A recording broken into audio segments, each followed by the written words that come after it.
Bonjour à tous, c'est un réel plaisir de vous retrouver à l'édition de la mi-journée.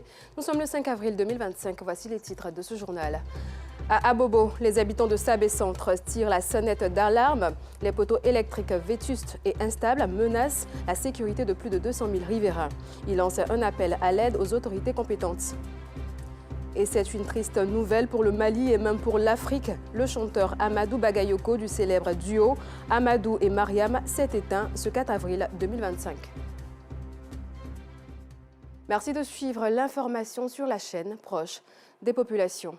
Dans la commune d'Abobo, le quartier Sagbé-Centre, qui abrite plus de 200 000 habitants, est aujourd'hui en proie à l'instabilité des poteaux électriques de la zone.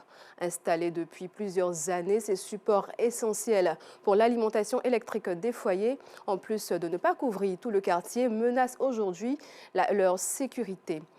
Déjà accablés par les problèmes de la vie quotidienne, les riverains lancent un appel à la première magistrate de la commune pour qu'elle intervienne en collaboration avec les autorités compétentes afin d'assurer un accès adapté et sécurisé à l'électricité pour chaque foyer. Reportage.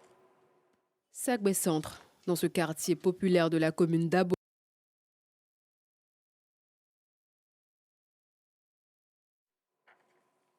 Désolé pour cette interruption, nous reviendrons sur cet élément tout à l'heure.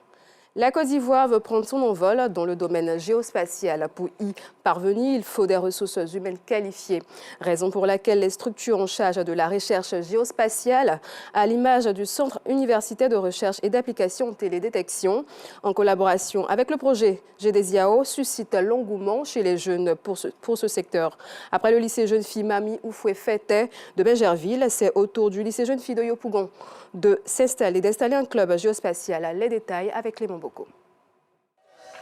C'est un entraînement au pilotage de drones à l'emploi du temps des élèves du lycée moderne de jeunes filles de Yopougon. Et les jeunes filles se prêtent au jeu. On a envie que la jeune fille soit reconnue pour sa valeur. On est fatigué des classes, des matières scientifiques où il n'y a qu'une seule fille ou même pas de fille. On est fatigué des inégalités de la société parce que la femme n'est pas investie dans les matières scientifiques. Alors on se dit que peut-être on pourra apporter un changement grâce à ce club-là, grâce à cette initiative.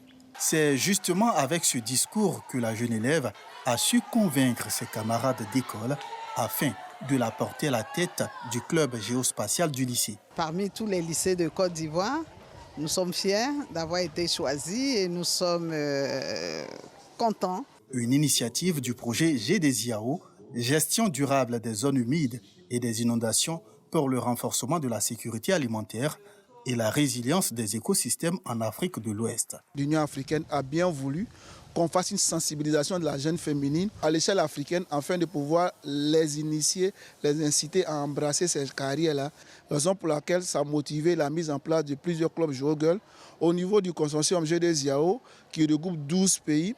Ces clubs sont en train d'être installés dans tous ces 12 pays et mieux axés sur la jeune féminine. Nous sommes donc venus sensibiliser ces jeunes filles à travailler davantage dans les matières des sciences exactes, des sciences naturelles, des sciences sociales, pour que leur insertion ou leur orientation dans l'enseignement supérieur se fasse dans ces domaines d'avenir.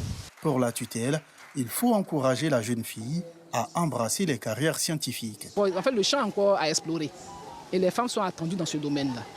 Nous encourageons vraiment les filles à s'intéresser à tout ce qui est scientifique, spécialement à tout ce qui est géospatial. Le lycée moderne Jeunes Filles de Yopougon est le deuxième établissement à abriter un club géospatial après le lycée de jeunes filles Mami Oufoué Fété de Benjerville. Dans la commune d'Abobo, le quartier Sagbé-Centre, qui abrite plus de 200 000 habitants, est aujourd'hui en proie à l'instabilité des poteaux électriques de la zone. Installés depuis plusieurs années, ces supports essentiels pour l'alimentation électrique des foyers, en plus de ne pas couvrir tout le quartier, menacent aujourd'hui leur existence. Déjà accablés par les problèmes de la vie quotidienne, les riverains lancent un appel à la première magistrate de la commune pour qu'elle intervienne en collaboration avec les autorités compétentes afin d'assurer un accès adapté et sécurisé à l'électricité pour chaque foyer. Reportage. Sagbé-Centre. Dans ce quartier populaire de la commune d'Abobo, du district d'Abidjan, les habitants vivent dans l'inquiétude. Ces poteaux, indispensables pour l'alimentation électrique des foyers, ne couvrent pas tout le quartier et pourrait leur être fatale. Voilà. On a un réel problème de courant. Compte tenu de l'état des poteaux, un agent de la CIE nous a dit qu'il était impossible de monter dessus et de faire les branchements. En bas ici, dans le quartier, nous sommes prêts à prendre les compteurs, mais nous n'avons pas la possibilité de le faire. Installés depuis plusieurs années, ces supports ont résisté à toutes les intempéries. Mais aujourd'hui, ils montrent des signes visibles de vétusté. Quand la CIE est venue servir le quartier, compte tenu des poteaux qui se sont un peu détachés du sol, la CIE avait remis des doutes de ne pas placer compteurs à une certaine zone. Et ils ont laissé d'autres, ils ont servi d'autres coins au fait. On a beaucoup de coupures de courant dans la zone ici. La nuit, à cause de ça, on a assuré une surveillance qui fait pratiquement 1 an, quelques mois maintenant. Sinon ça, tu ne pouvais pas sortir de chez toi pour atteindre le goudron. Compte tenu même des coupures de courant la nuit même, vraiment c'est difficile. Il faut forcément sortir maintenant pour accompagner les pauvres femmes qui vont au marché. Cette insécurité qui s'accentue à chaque coupure de courant pousse les riverains à lancer un appel à l'aide à la première magistrate de la commune d'Abobo ainsi qu'aux autorités compétentes. On demande d'abord même à la première responsable même de la commune d'Abobo vraiment de beaucoup se pencher sur Abobo-Sagbé. Parce qu'à Abobo-Sagbé, nous avons beaucoup de problèmes. Si par elle-même, étant même le premier responsable de la commune, peut se pencher sur le côté du courant, parce qu'avec nous, avec la CIE, ça serait un peu compliqué. Mais si elle-même prend l'affaire en main, je pense que la CIE va réagir rapidement pour qu'on puisse quitter dans ces problèmes-là, au fait. Parce que ça fait pratiquement 20 ans qu'on est dedans comme ça.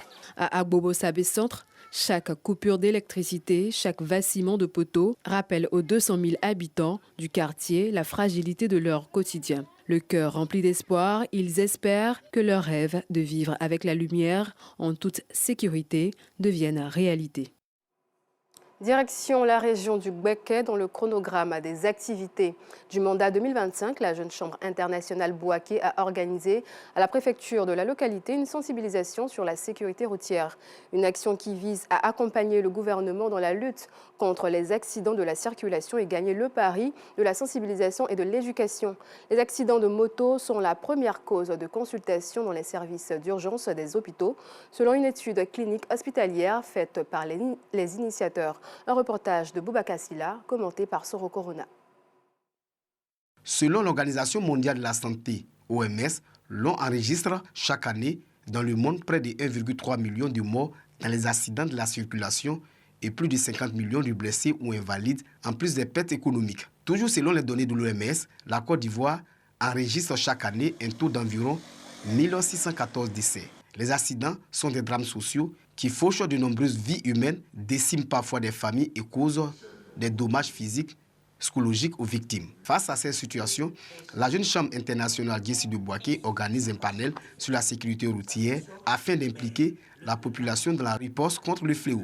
Une action dans le cadre de ses activités de son mandat 2025. Vu le nombre grandissant du nombre d'accidents, nous avons, pour la mandature 2025, mis dans notre plan d'action une sensibilisation sur la sécurité routière. Pour l'année 2024 seulement, nous avons eu 326 accidents au niveau de Bouaké, dont 232 qui sont blessés et avec 35 tués. Donc au sortir de cela, c'est pour dire aux populations d'adopter des comportements qui permettent effectivement de sauver des vies. Les responsables des transporteurs et les participants saluent l'initiative. Ces 3 derniers mois, au niveau national, et particulièrement à Bouaké, nous sommes en train de retomber dans nos travers. Mais je pense que nous sommes à pied d'œuvre pour toujours porter les mots de sensibilisation sur l'incivisme. La Jessie Bouaké, une organisation de jeunes leaders et entrepreneurs, entend pérenniser cette séance de sensibilisation sur la sécurité routière, l'incivisme routier et le respect des règles de la conduite et de la circulation. C'est le thème de cette sensibilisation. Toujours dans la région du Bélier, le conseil régional dirigé par Raymond Konan-Kouakou s'est réuni ce vendredi à l'occasion de la 2e réunion du conseil. Au cours de cette réunion, ils ont passé en revue les actions déjà réalisées. Ils ont dégagé les perspectives pour l'avenir. Georgette Ido Fofana.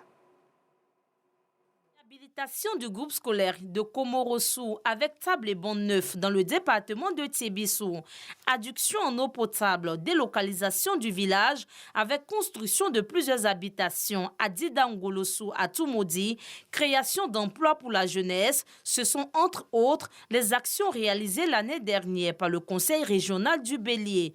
Le développement de leur région reste une priorité pour le premier responsable du Conseil, Raymond Konan Kouakou. Réunis ce vendredi à l'occasion de la deuxième réunion du Conseil, ils ont adopté le budget de l'année 2025 et dégagé les perspectives. Cette rencontre, qui a enregistré la présence du corps préfectoral, a été mise à profit pour renouveler le bureau du Conseil et faire l'examen du rapport spécial annuel sur l'administration et la situation des affaires de la région du Bélier.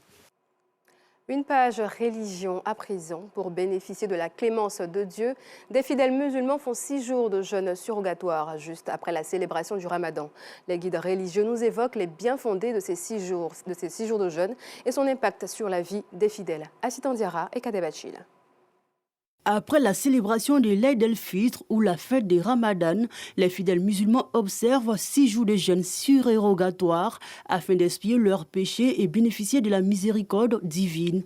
Un moment de piété très important selon les guides religieux. Ce qu'on appelle les 6 jours d'accompagnement de Ramadan, en fait, c'est à travers un hadith du prophète Mohammed sallallahu alayhi wa sallam qui nous dit que celui qui jeûne le mois de Ramadan, il le fait suivre par 6 jours.